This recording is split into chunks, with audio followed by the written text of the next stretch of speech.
मेरा मन इसे जानने के लिए हर्षित और उत्सुक हो रहा है।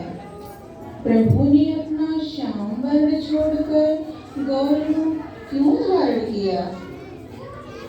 कृष्ण के नाम को सुनते ही क्यों वे प्रेमोन्माद से भरकर धरती पे लौटने लग जाते थे और उनका सारा शरीर मूर्छित हो जाता था?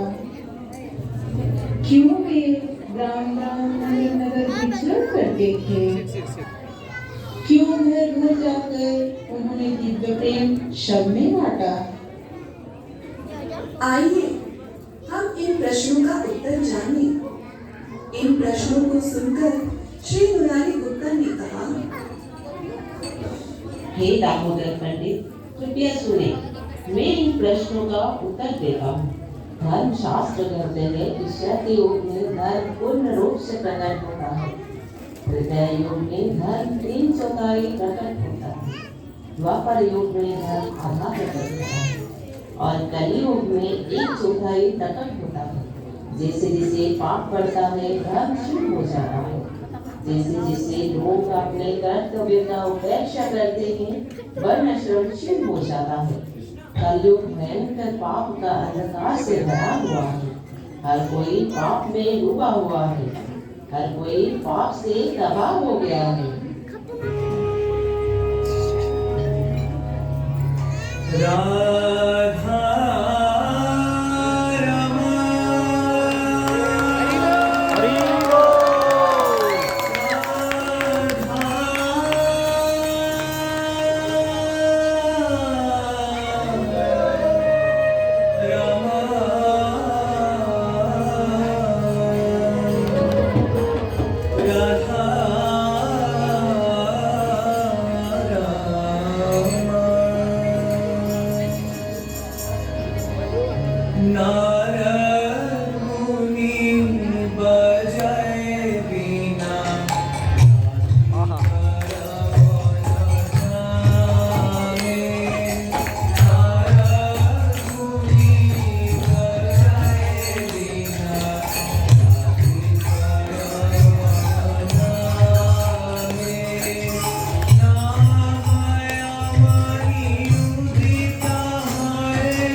एक समय था जब धर्म पूर्ण रूप से विद्यमान था, मगर अब कलयुग धर्म का केवल 1/4 हिस्सा ही बचा है। इस अंधेरे में लोगों की आत्माएं धूर्तता से अंधी हो चुकी है। क्या किसी को इसकी परवाह है? कहीं इससे उद्धार हो सके? वहाँ कोई सच्चा धर्म न देखकर महर्षि नारद ने दयापूर्वक कलयुग को बचाने का निर्णय लिया। उन्होंने सोचा, कलयुग के काले सांप ने सब कुछ खा लिया है। और उन्होंने सोचा, धर्म की स्थापना होनी चाहिए। भगवान कृष्ण के बिना किसी में भी धर्म की स्थापना करने की शक्ति नहीं है। इसलिए मुझे शीघ्र ही भगवान को कलयुग में लाना होगा। भक्त जो चाहते हैं, भगवान कृष्ण भी हमेशा वही चाहते हैं। शास्त्रों का यही मत है। यदि मैं भगवान कृष्ण का सेवक ऐसा करने की इच्छा रखता हूँ, तो मैं भगवान कृष्ण को कलयुग में ला सकता हूँ।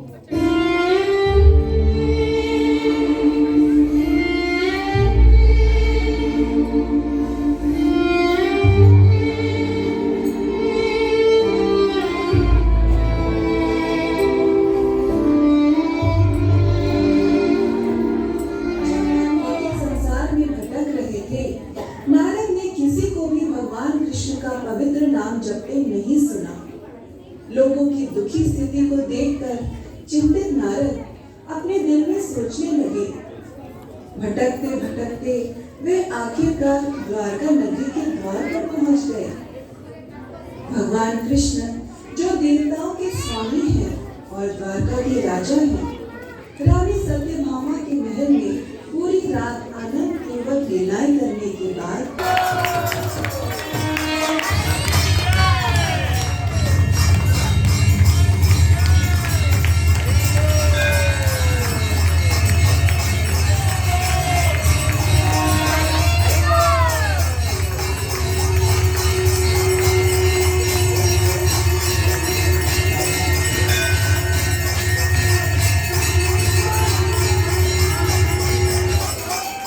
हे रुक्मिणी देवी, हमारे नाथ श्री द्वारकाधीश आपके महल की ओर पधार रहे हैं।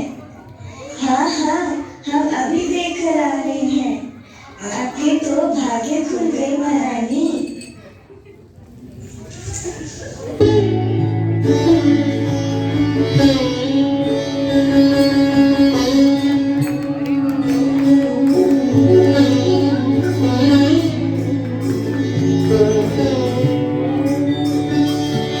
आनंद से अभिभूत मित्रविंदा, नग्नजीती, सुशीला और सुबाला ने भगवान की आरती उतारी।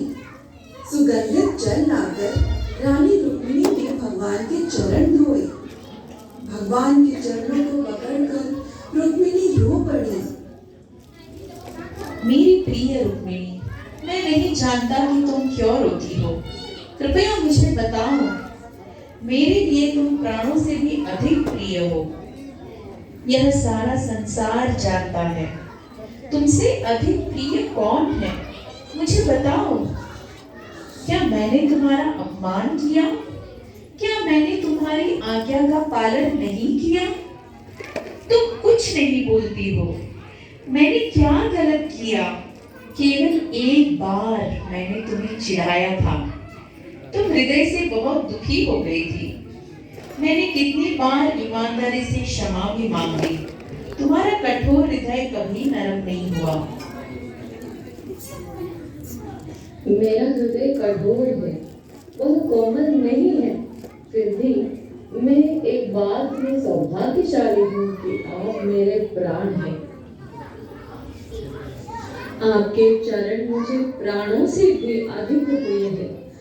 आपके चरणों का अमृत चखकर भगवान शिव भी आनंद से उन्मत्त होकर नाचते हैं।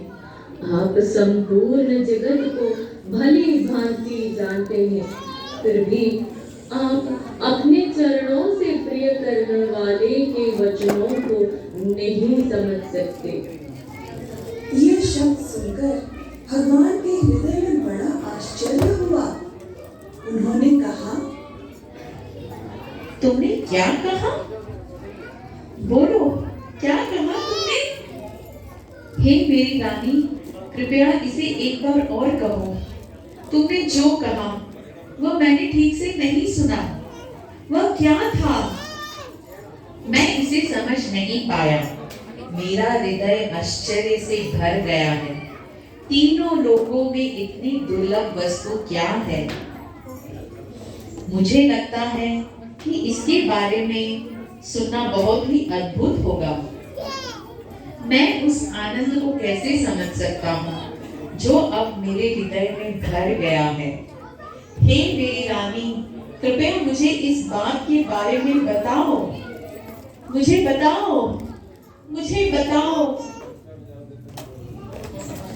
हे स्वामी, कृपया सुने।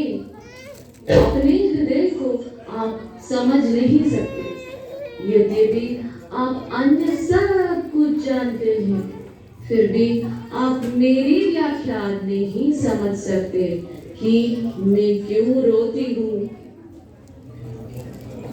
आप उस शक्ति को नहीं समझते जो आपके चरण कमलों में स्थित है। अंततः आप अपने चरण मेरे महल से उठाकर कहीं और चले जाएंगे, इसलिए मेरा हृदय रोता है।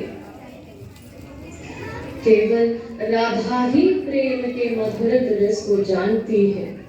केवल वे ही प्रेम के आनंद का आस्वादन करती है।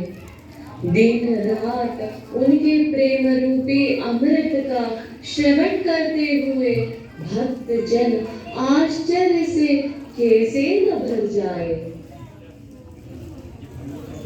ब्रह्मा तथा सभी देवी देवता, जिनमें आपकी चरण सेवा करने वाली देवी लक्ष्मी भी शामिल है, सभी आपके प्रेम रूपी अमृत का स्वाद लेने के लिए उत्सुक है। राधा के सौभाग्य का मार्ग कभी समाप्त नहीं होता। राधा जगत को आश्चर्य से भर देती है।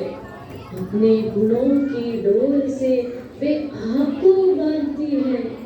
अभी आप उनसे विमुख नहीं हुए हैं। आपका हृदय उनके लिए तड़पता है। राधा के नाम की ध्वनि से आपकी आंखों से आंसू बहने लगती है। मैं देखती हूँ कि यह आपके चरणों के प्रति राधा का प्रेम की शक्ति को दर्शाता है। अब जब आप मेरे घर में हैं, तो मेरा हृदय आनंद से भर गया, लेकिन मैं अभी भी रोती हूँ क्योंकि हम फिर से अलग हो जाएंगे। मैं हाथ जोड़ के विनती करती हूँ, हे स्वामी, कृपया मुझे अपने चरणों के कमल पुष्प पर एक बोरा बना दे। मुझे डर है कि आप मुझे छोड़ देंगे। रुक्मिणी के ये वचन सुनकर भगवान कृष्ण के हृदय में बड़ी प्रसन्नता हुई। मैंने कभी ऐसे अद्भुत शब्द सुने ही नहीं। कभी किसी ने मुझे ये सुझाव ही नहीं दिया कि मुझे परमानंद प्रेम का आनंद चखना चाहिए।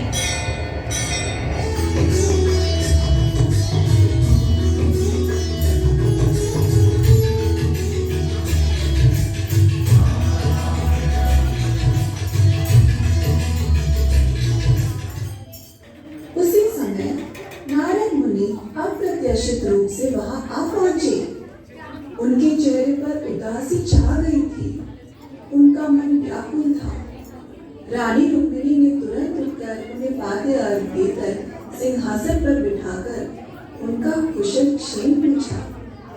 भगवान कृष्ण भी उठे, नारद को कसकर गले लगाया और मीठे शब्दों से उनका अभिवादन किया। नारद की आंखों से प्रेम के आंसू बह निकले। हे प्रभु, मैं क्या कहूँ, आप तो गुरुओं के गुरु हैं। आप तो प्रत्येक हृदय में परमात्मा है। आपकी महिमा का गान करना ही मेरा अमृत है। आपकी महिमा दूसरों को बताने के लिए मैं जन्म मृत्यु के संसार में भ्रमण करता रहा। अभिमान से मदमस्त होकर लोग आपको भूल गए हैं। मैंने देखा कि लोगों को कृष्ण में कोई रुचि नहीं है। यही मेरा दुख है। मुझे लोगों के उद्धार का कोई उपाय नहीं दिखाई देता। मैं बार बार यही विचार करता हूँ। अब मैंने अपने हृदय का दुख प्रकट कर दिया है। केवल आपके चरणों की कृपा से ही कोई सुखी हो सकता है। हे महान ऋषि, सुनो, आप भूल गए हैं कि पहले क्या हुआ था। आप भूल गए हैं कि देवी कात्यायनी ने भगवान शिव को वचन दिया था कि वह मेरा महाप्रसाद वितरित करेंगी। इसके अलावा अब जब मैंने रुक्मिणी से अद्भुत शब्द सुने हैं, मैं एक प्रतिज्ञा लेता हूँ। मैं प्रतिज्ञा लेता हूँ कि मैं आध्यात्मिक प्रेम के आनंद का स्वाद चखूंगा और भौतिक जगत के लोगों को भी इसका स्वाद चखाऊंगा। भक्तों के साथ मैं भक्ति सेवा में संलग्न रहूंगा। मैं लोगों को मेरे लिए आनंद में प्रेम प्रदान करूंगा। मैं अपनी महिमा का कीर्तन करने का संकीर्तन आंदोलन प्रकट करूंगा। हरि बोल। मैं नवद्वीप में शची के गर्भ से जन्म लूंगा।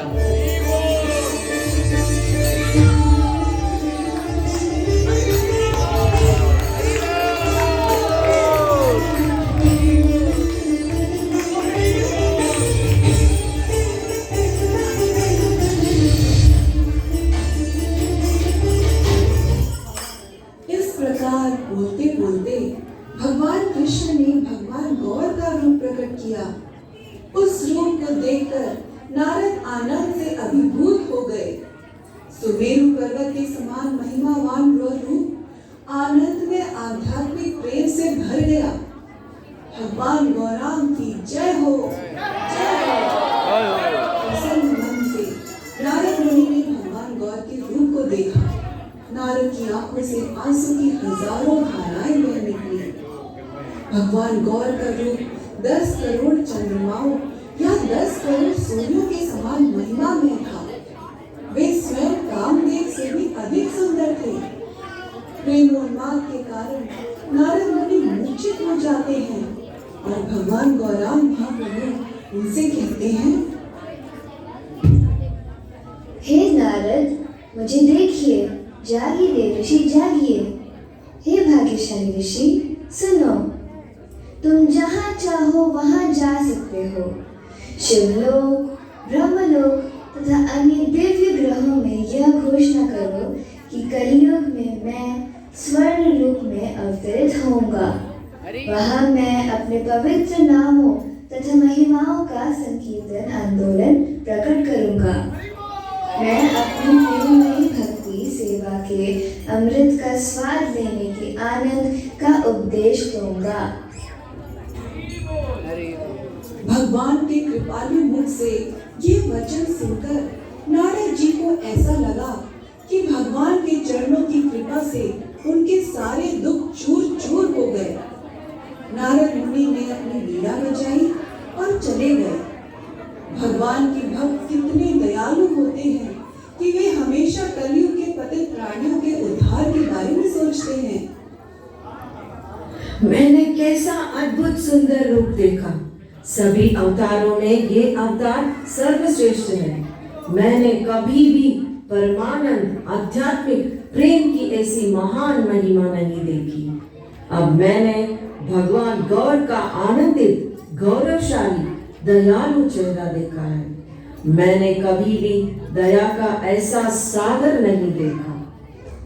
इस प्रकार सोचते सोचते नारद मुनि मार्ग पर चल पड़े और वे नैमिषारण्य जा पहुंचे।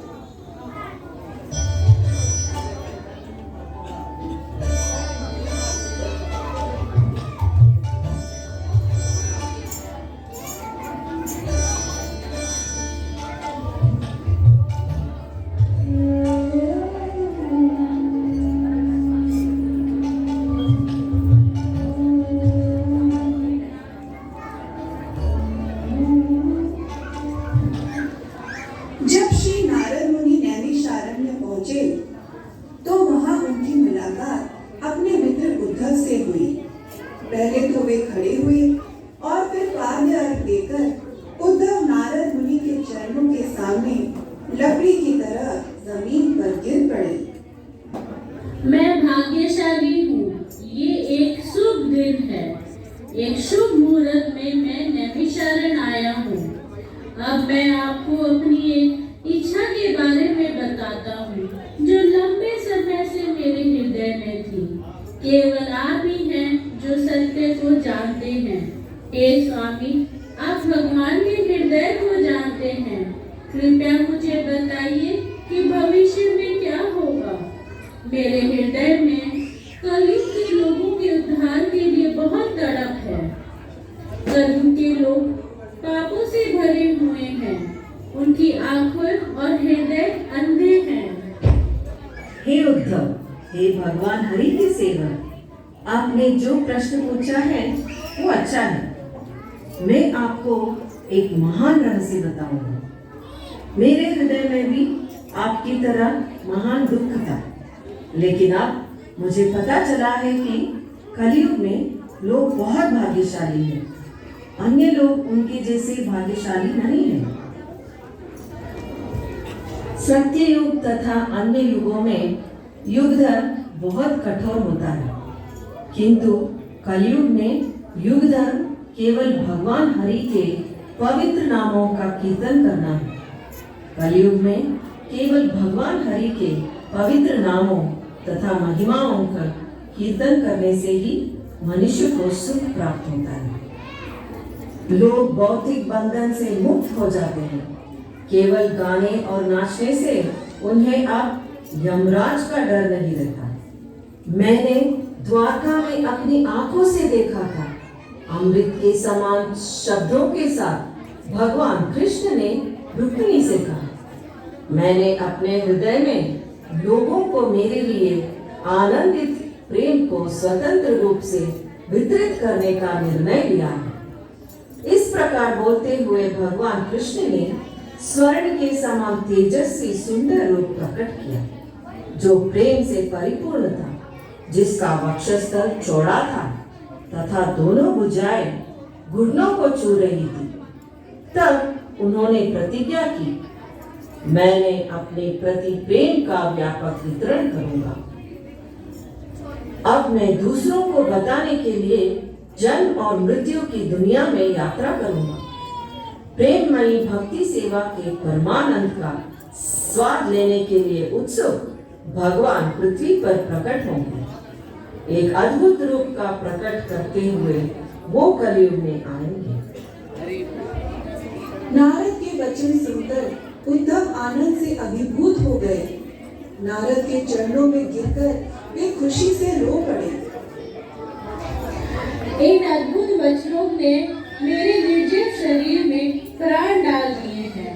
आपके वचनों ने मेरे ज्वरग्रस्त शरीर को शीतलता प्रदान की है।